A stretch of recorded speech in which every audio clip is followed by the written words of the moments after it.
Welcome to Ellery Queen's Mystery Magazine's fiction podcast. I'm Janet Hutchings, EQMM's editor. This month we've recorded a story by Jack Fredrickson, author of 7 books and a private eye series that the Richmond Times-Dispatch has described as marked by daring originality.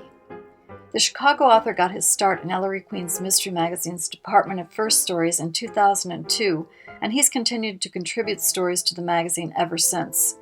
We caught up with him at the Bouchercon World Mystery Convention in Toronto, Canada in 2017, where he did this reading of his story for the Jingle from the May 2009 issue of EQMM.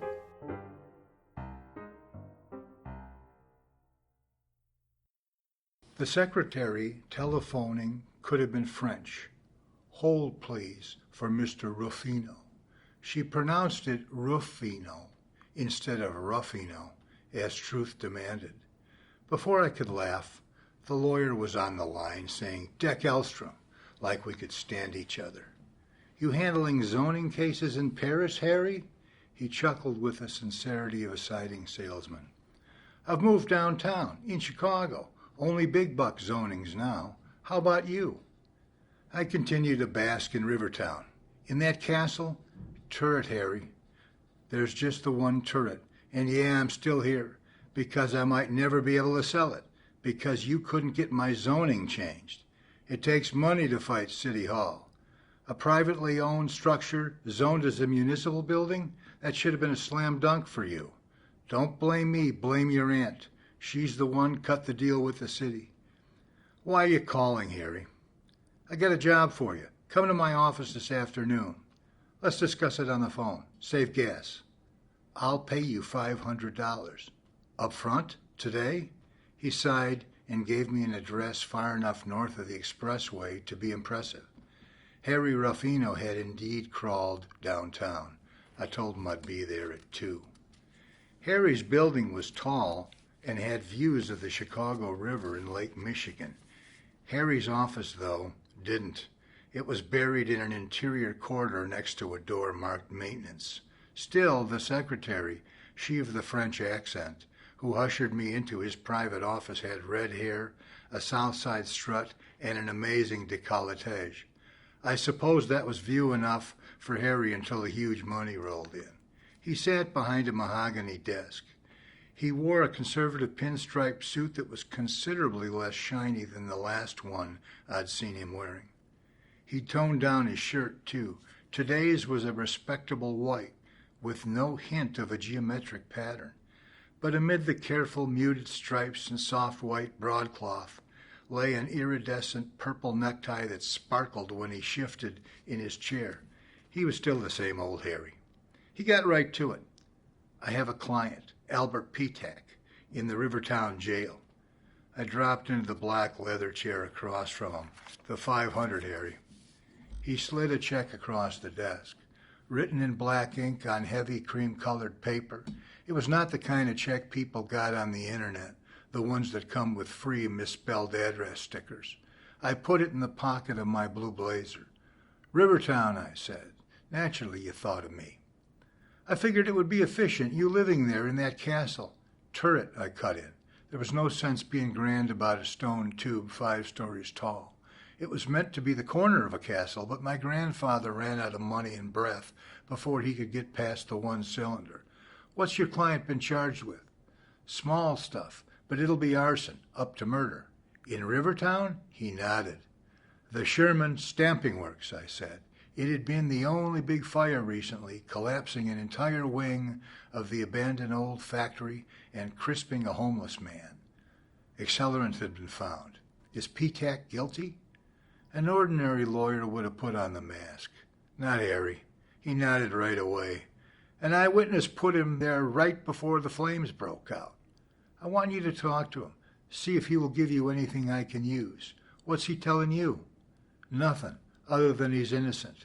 That's why I need you to dig at him." "You mean to show the court you didn't just sit on your hands?" "I'm doing what I can." "Who's the eyewitness?" "A scrapper named Wildcat Ernie. But I'll handle him at trial. Just talk to Petak. See if you can shake something loose." Harry slid open the center drawer of his desk, pulled out a pack of cigarettes. He switched on a small air purifier, lit a cigarette, and blew smoke at the machine.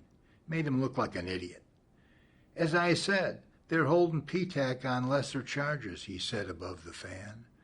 Criminal trespass, damage to property, but they're going for murder. Doesn't sound like your kind of case, Harry. He raised his arm, peeled back a cuff so he could pretend to see the time, and I could see a pretend gold Rolex. Little was genuine with Harry. Go see Albert, he said, once he was sure I'd had time to admire the timepiece. And I did, right after I stopped at his bank to cash the check.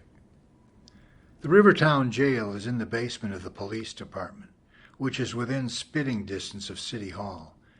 People used to joke that the close proximity was deliberate, so that when reform came, the lizards who'd corrupted the town wouldn't catch cold perp-walking between City Hall and the jail.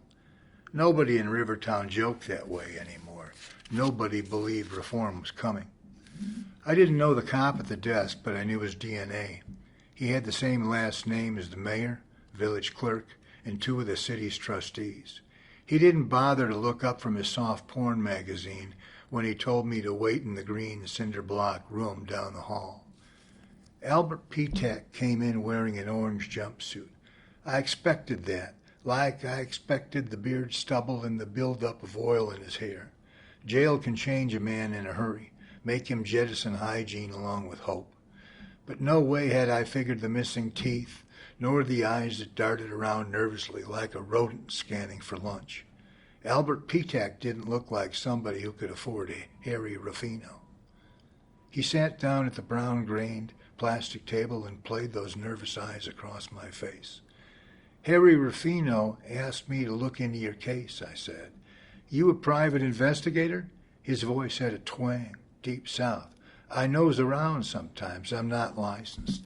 His eyes left my face, started looking at the baseboards. They got rats here. What can you tell me? I didn't figure Ruffino would pop for a professional, he said, checking the far corner. I meant about the stamping factory fire. Petak stood up, went to tap on the door.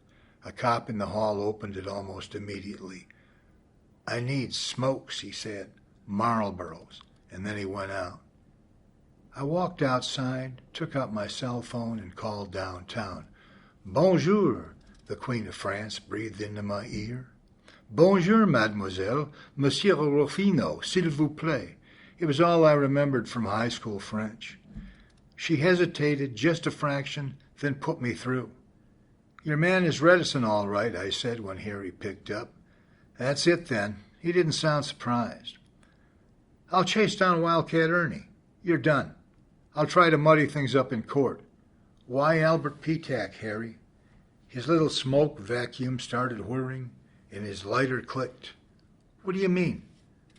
I mean he's been living under cardboard someplace, not your kind of client. Sometimes I do pro bono. Admirable, you working for free. Don't believe all the lawyer jokes.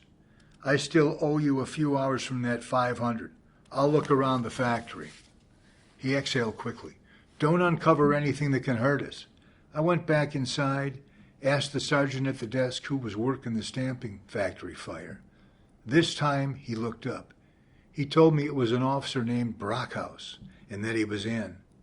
Brockhouse was in his mid-20s.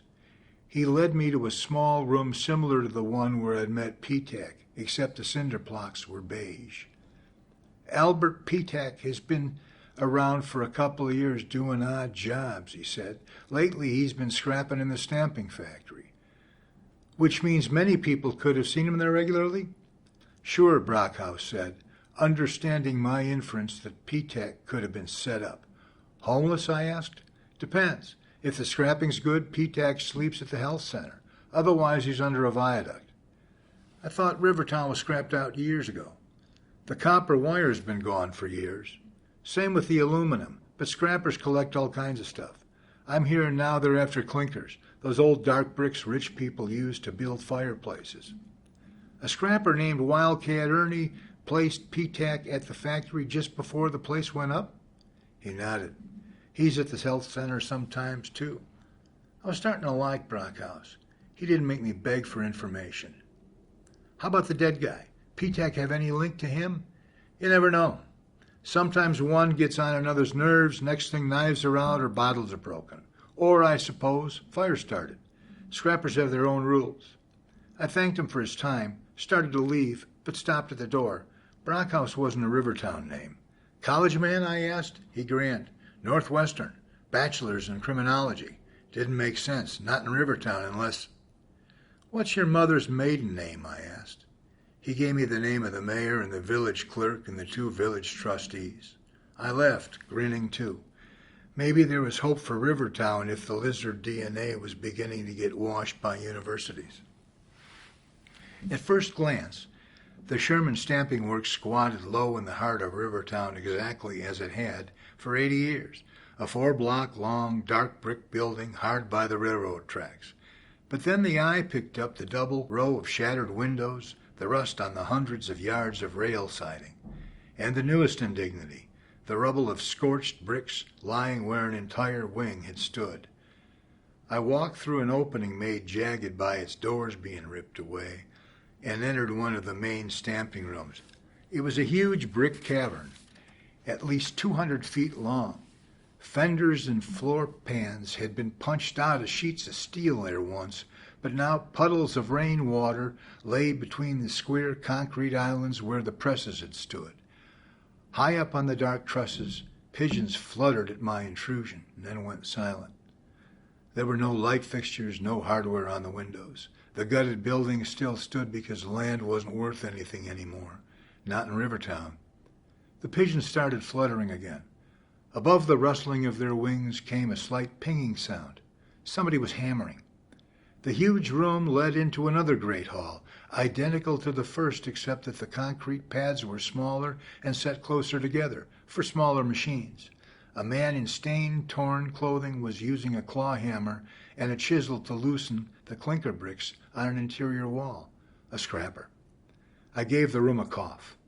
The scrapper turned. I raised my hands. Got somebody who likes old bricks? He gave me the once-over, decided I wasn't a cop, and nodded his head. A couple of snazzers in a Mercedes-Benz, he said. They'll give me $20 for 100 of them. If you load them in their trunk? He looked at me, confused. Sure. They must have been real snazzers if they were throwing around money like that. You know Wildcat Ernie, I asked. This about Albert? I pulled out a 20, a trunk load of bricks in the current currency of the realm, and handed it to him. Ernie fingered Albert for setting the fire. Lots of guys come here, he said. Could have been anybody set that fire. Did you know the dead guy? Never seen him, and I've been around here plenty. I think he just wandered in that night. Bad luck, him getting dead. Ernie around? Not since the fire. Heard he came into some jingle. He's roosting at the health center. How well do you know Albert? People keep to themselves. Albert sets fires? If he did, he had a reason. I thought about that walking out. A man has to have a reason. The Rivertown Health Center used to be a residential YMCA. That was back when people came to Rivertown to make new things in the factories and new starts in their lives.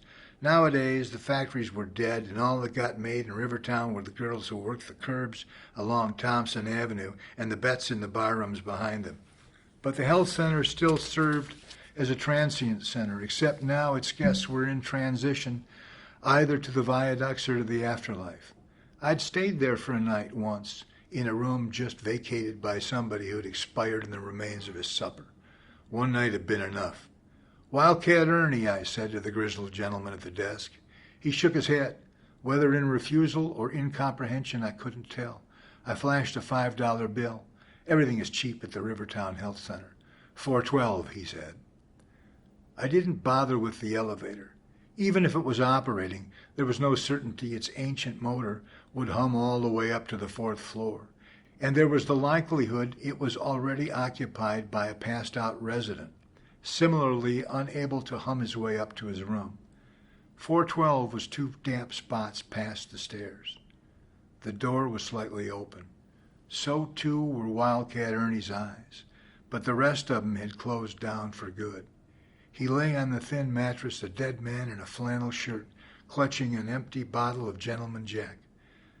The pockets of his stained blue pants had been pulled out. He'd been tossed, post-mortem, probably by another resident. Death, too, was cheap at the Rivertown Health Center.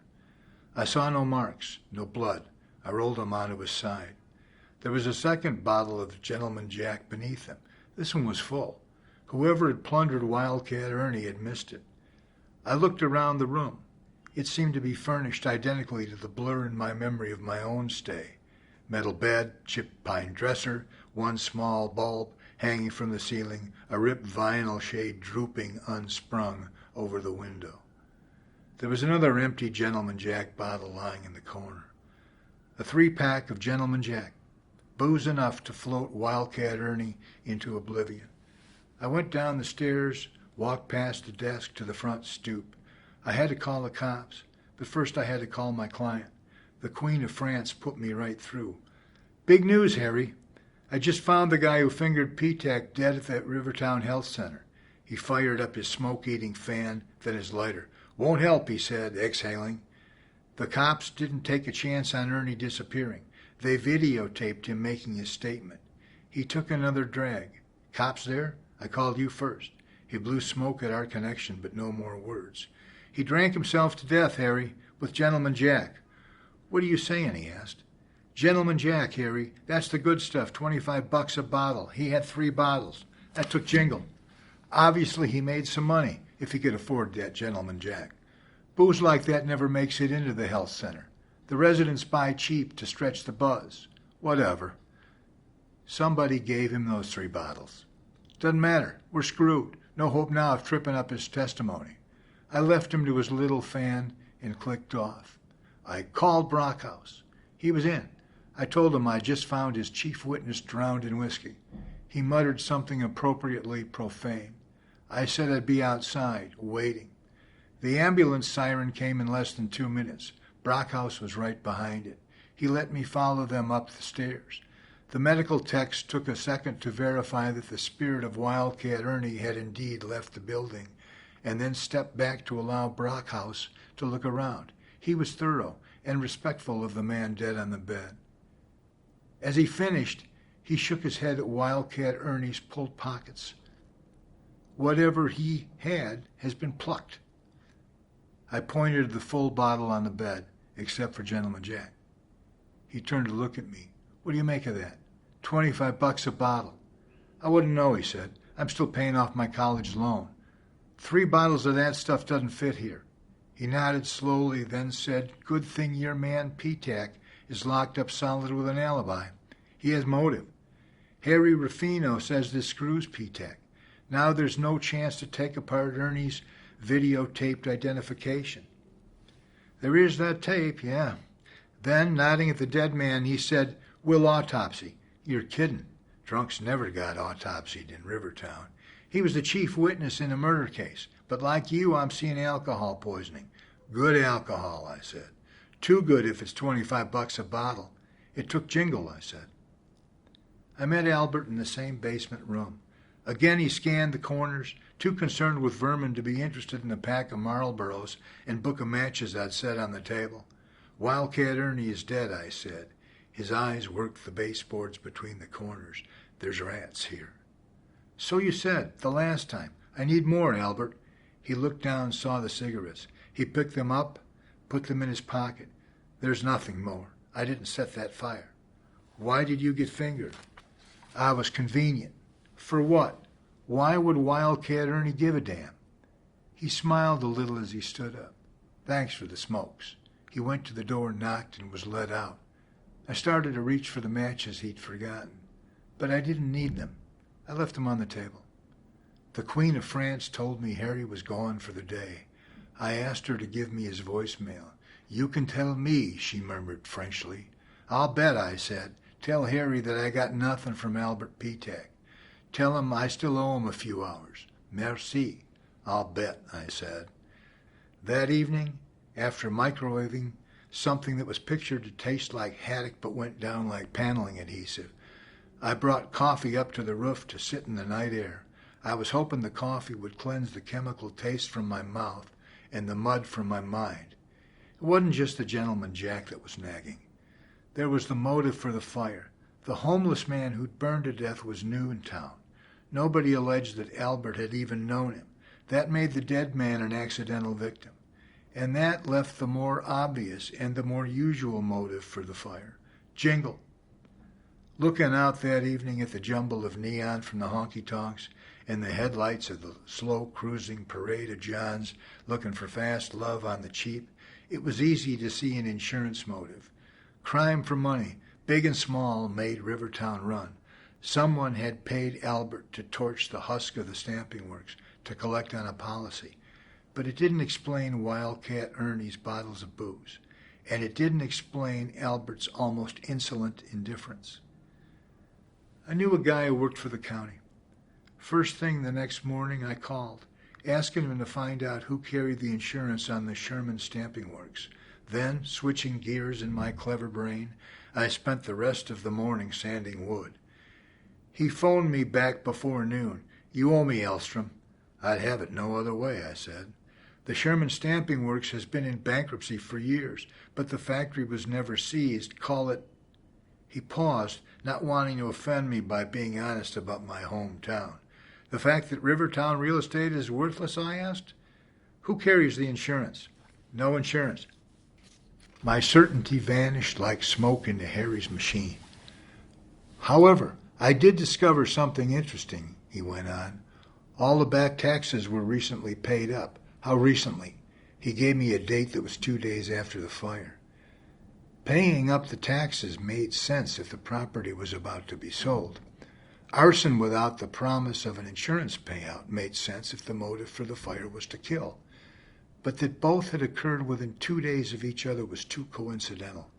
I thanked him and hung up. I switched on my computer, searched through the internet for any business news on the Sherman Stamping Works.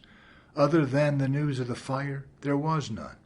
In the world of business, the stamping works was dead. Noodling, I clicked onto one of the newer satellite photo sites and brought up the aerial view of Rivertown. I saw Thompson Avenue, the Willahawk River, City Hall, and the turret. Saw, too, the railroad tracks that ran like a spine down the center of Rivertown, broken only by the spur onto the railroad siding alongside the long building with the blackened mound of bricks at one end. And I saw motive. I called back the man at the county. "Was it a lawyer who paid the back taxes on the stamping works?" "Yes." "Was it Harry Ruffino?" He pulled me on hold for a minute to check.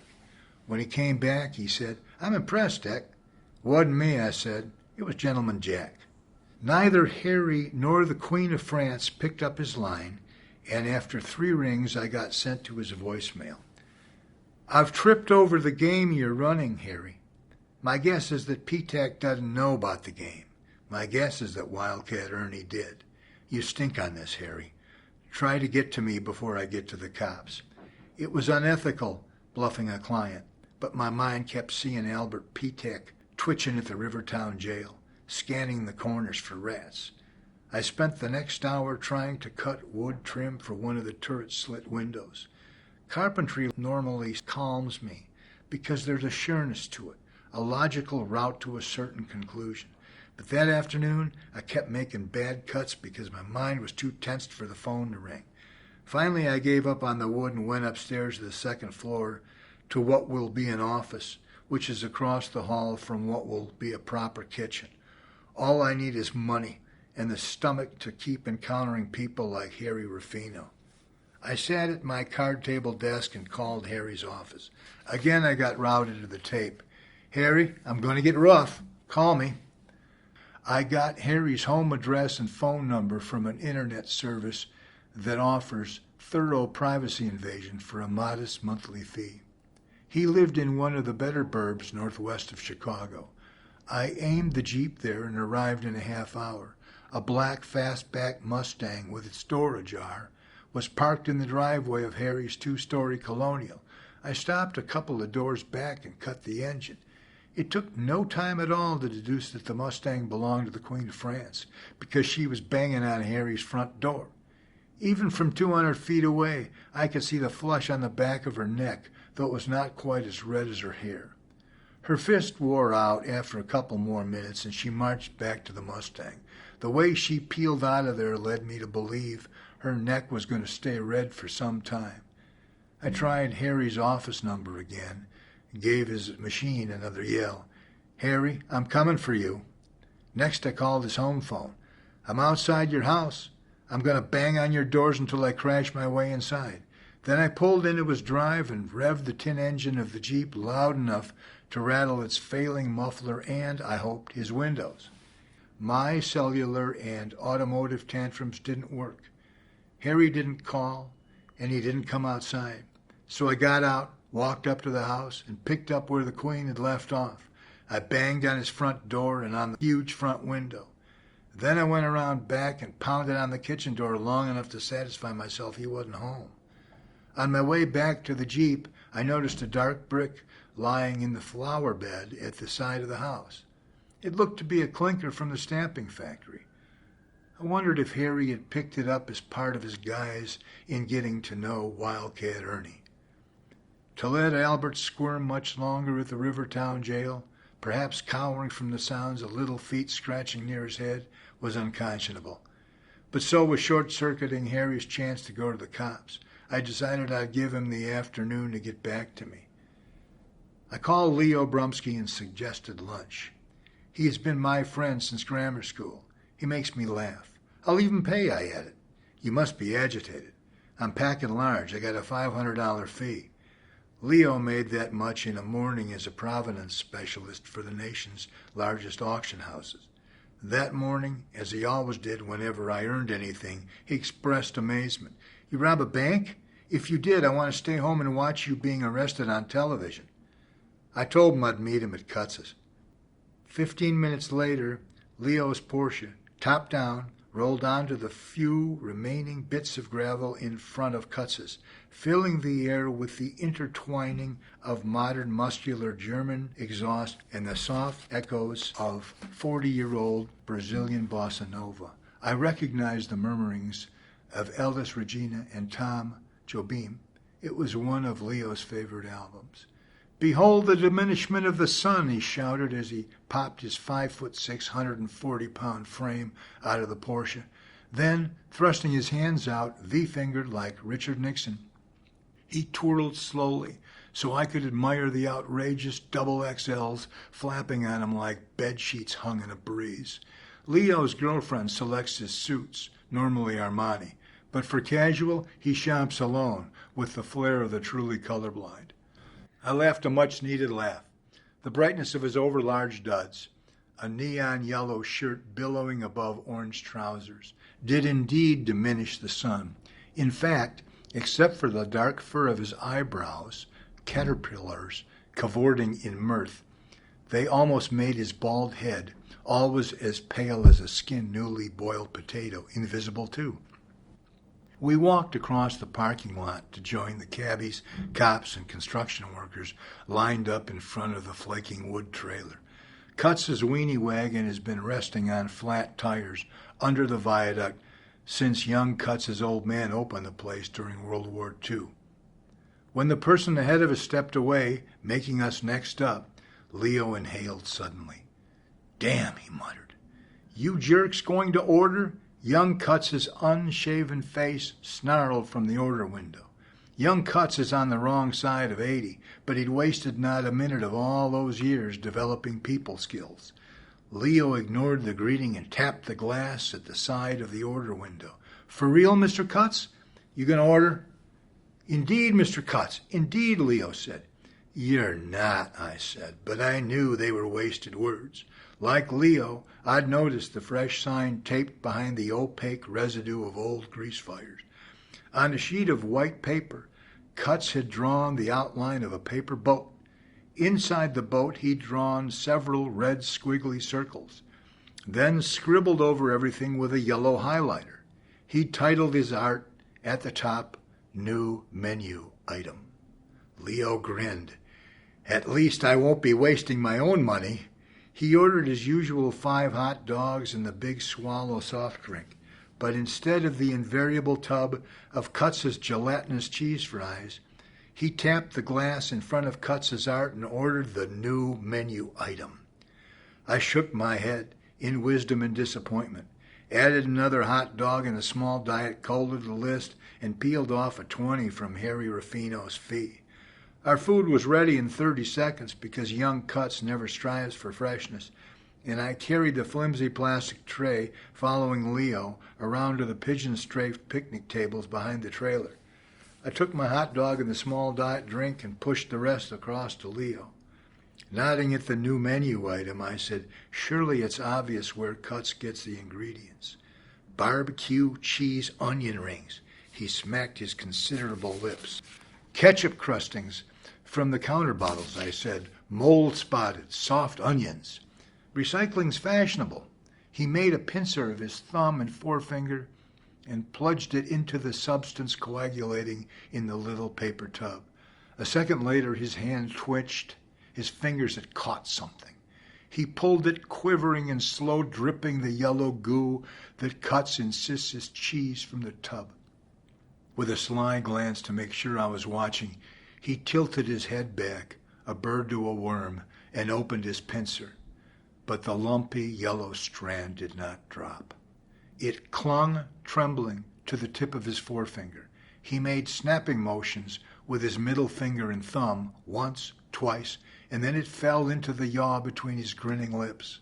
He moved his jaws quickly, chewing, then swallowed, and it was done. He laughed at the horror on my face and reached for his first hot dog. "Now, tell me what's got you so upset. Remember that shyster I hired to get the turret rezoned to residential? Harry Ruffino. He picked up the second of his 5 tube steaks. Leo has weighed 140 since high school, a weight gain of 0. He attributes that to speed eating the corrosive bacteria found in Cuts' hot dogs. Harry's representing the alleged torch behind the Sherman Stamping Works. He hired me to talk to the guy." "You mean look into the fire," he said, around the hot dog. "No. He just wanted me to talk to the guy, a scrapper named P-Tac, to see if I could shake anything loose for Ruffino's defense. And I struck out. Pito's acting more concerned with the rats in the jail than with saving his own skin. No one likes rats. No one likes jail. Yet all he asked me to do was bring him a pack of smokes. First thing first with us addicts." He grinned, making a show of plunging his pincer into the cheese again. "I went looking for the eyewitness who placed P-Tac at the factory. He was a guy named Wildcat Ernie." Leo caught my use of the past tense. He looked up as his fisters came out of the tub, squeezing another oozing new menu item. "I found him dead at the health center," I said. His fingers paused halfway to his mouth. "Murdered?" "Alcohol poisoning. He drank himself to death with Gentleman Jack." The yellow camouflage bit of ancient onion fell back to the tray. "Gentleman Jack is good whiskey," he said, watching my eyes. "Too good for folks at the health center. Ernie had 3 bottles, but only needed 2 to send himself on his way. I'm thinking somebody gave Ernie those bottles." "Knowing he'd drink himself to death?" "Absolutely. Who?" I shrugged, didn't answer. Leo, ever practical, said, "Does that free your man P-Tac?" "No. The cops took the precaution of videotaping Ernie giving his statement. Harry says Ernie's death worsens things because Harry can no longer take him apart on the stand." Ouch! He slid across the tray of submerged new menu items in sympathy. I pushed it back. "I don't think Harry ever intended to attack Ernie's identification." "Whoa!" "Immediately after the fire, the back taxes on the stamping works got paid up." "By whom?" "Harry." "Ah, geez," he said. "I'm thinking Harry hired Wildcat Ernie to set the fire, to scare the owners into giving him a cheap option to buy the factory. Why would he want that place?" I took out the aerial photo I'd printed off the internet and put my thumb in the right place, in case Rivertown ever does come around. Leo saw it right away. "Clever Harry. What are you going to do now?" "He's dodging me. I left him phone messages threatening to go to the cops." He looked down, remembering the bit of new menu item that had fallen. It lay motionless, in rigor or in repose, a yellow squiggle atop a crust of more yellow. He picked it up and dropped it in his mouth. No way he'll ever confess to setting up his client P-Tac. In a quite literal sense, Leo was right. There were no messages on my cell phone, nor on the answering machine back at the turret. I spent the afternoon sweeping up sawdust and cleaning varnishing brushes and listening for the phone, but Harry didn't call. At 5:30, Brockhouse from the Rivertown police knocked on my door. "Evening, Mr. Elstrom. Like to come in? I have for some time." He stepped inside. Like most first-timers, he needed a short tour of the round room. It's not the furnishings that grab them. There are only 2 plastic lawn chairs and a table saw. It's the walls. My grandfather built the turret of good craggy limestone that seems to change color almost continuously in the light that drifts in through the slit windows. A wrought iron staircase curves up through the beam ceiling to the 4 floors above. "They talk about this place over at City Hall," Brockhouse said from across the room. "Because they rezoned it as a municipal structure," I said, "so that the town can use its image everywhere." He smiled. "Rivertown will change, Mr. Elstrom." We sat on the plastic chairs. "Any word on Wildcat Ernie?" I asked. "Autopsy results won't be available for a few days, but like you and me, the medical examiner is thinking it's going to be alcohol poisoning." He shifted in his chair. "I understand you're feeling some frustration with Mr. Ruffino. How did you come to that conclusion?" I asked. "You left strongly worded messages for him today." I tasted oil at the back of my throat. "What's happened?"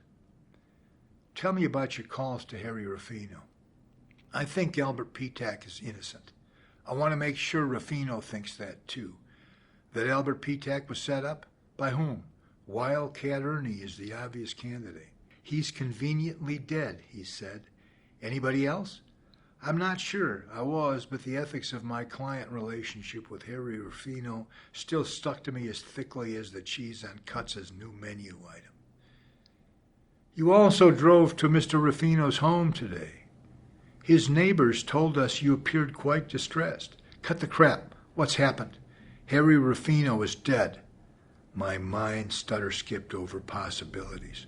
Nobody I knew had motive and means to kill Harry. "How?" was all I could manage. Brockhouse said nothing. "I never saw Harry today," I said. "You were at his house, angry." "I never went inside. He wasn't around." "You were mad. You threatened him. The neighbors saw you banging on his doors and windows." "Then the neighbors saw that I didn't go in. And they saw his secretary, too. She was also banging on his door, just as upset. She got worried when he didn't show up for work." "Why the anger, Mr. Elstrom?" "I told you. Concerns about Petak's case. How did Harry die?" He leaned back in the plastic chair and gave me an eighth of a grin. "In bed. Probably of a heart attack." "You come here implying that I had something to do with Harry's death, then tell me he died in bed of a heart attack?" I put my hands on the white plastic like I was about to get up. "Unless you're going to free Albert Petak, I've got to find him an honest lawyer." He made no move to rise. "Pure coincidence? Wildcat Ernie, and now Harry Ruffino?" My ethics problem was dead. Giving Brockhouse what I suspected would hurry Albert's release. Harry wanted an option to buy the stamping works, but he wanted it dirt cheap, so he hired Wildcat Ernie to torch a wing and put a little scare into the owners before he contacted them. The deal he cut must have included paying the taxes in addition to some dough under the table. Part of his deal with Ernie was to finger Albert. To make sure Albert went down for the fire, he offered to defend him for free. That way, he could control the trial, make sure no unpleasant doubts arose about Albert's guilt. Even with Albert convicted, though, Ernie would still be a loose end. So Harry gave Ernie 3 bottles of really good whiskey, knowing Ernie would lap it up until it killed him. That's a lot of cunning. Albert Petak is innocent. Brockhouse made no move to get up. "I don't see motive for Ruffino. I can't see why he would have wanted that old factory. Nobody's buying property in Rivertown. You said it yourself. Rivertown will come around eventually. That factory is shot. It's a ruin." I ran up to the card table, brought down the aerial photo. Harry didn't want the factory. He wanted what runs up to it. Brockhouse studied the picture for a few seconds, then handed it back and stood up. "The only railroad spur in town," he said. He'd have made a fortune in fees, charging people to ship through that siding. When Rivertown turns around. He shrugged. It'll happen. Albert Petak? I asked him at the door. Awfully convenient for Albert, Ruffino dying when he did. Albert Petak was in jail, and he didn't set that fire. Both were true enough. I didn't race off to see Albert. I took coffee to the roof to go over one last time the means I'd fitted to the motive. As Brockhouse was telling of Harry's death, Leo's throwaway line at lunch had come back to me, banging the facts into a row as straight as the boxcars used to be, lined up on the rail siding at the stamping works. First things first with us addicts, Leo had said, grinning as he plunged his fingers into Cutz's new menu item. He'd been talking about the yellow stuff Cutz tries to pass as cheese, and about Albert's cigarettes. I tossed a pack of Marlboros onto the table in the green cinder block room. I hadn't brought matches. They wouldn't be necessary. The first time I came to see you, you asked for Marlboros, Harry Ruffino's brand. Albert's eyes stayed steady on mine. He didn't look at the cigarettes. He no longer needed to scan the corners of the room. First things first with addicts, I went on. Any smoker in this place would have lunged for the cigarettes I'd brought. But not you. You only needed one for the rat powder you scraped out of some corner here. The trace of a smile fit onto his lips. Rats come in all sizes. I handed him the receipt I got from the sergeant at the desk. I wrote you a check for $250. Surprise made his eyes flicker. Why the jingle? It's half what I got paid by Ruffino. An officer named Brockhouse will probably release you this afternoon because he doesn't have enough to hold you anymore. Use the money to run like hell. He nodded but said nothing. I'm guessing you only powdered one cigarette, I said. But they could autopsy Ruffino, and then they might check the butts in his ashtray. He shrugged. They could question yesterday's visitors, maybe find somebody who saw your hands on 2 packs of Marlboros as Harry was fumbling for something in his briefcase. Ruffino wanted me down for murder. Run like hell, Albert. He got up, walked to knocking on the door. He'd left the smokes on the table. As the door opened, Albert Petak gave me a vague salute. Thanks for the jingle, he said.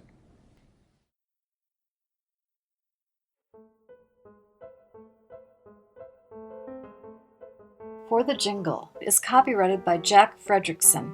Music for this podcast, entitled Dark Hallway, is in the public domain and was obtained from freepd.com. Mixing for the podcast was done by Jackie Sherbo. You can subscribe to Ellery Queen's Mystery Magazine, where you'll find more stories like this one by visiting our website at elleryqueenmysterymagazine.com.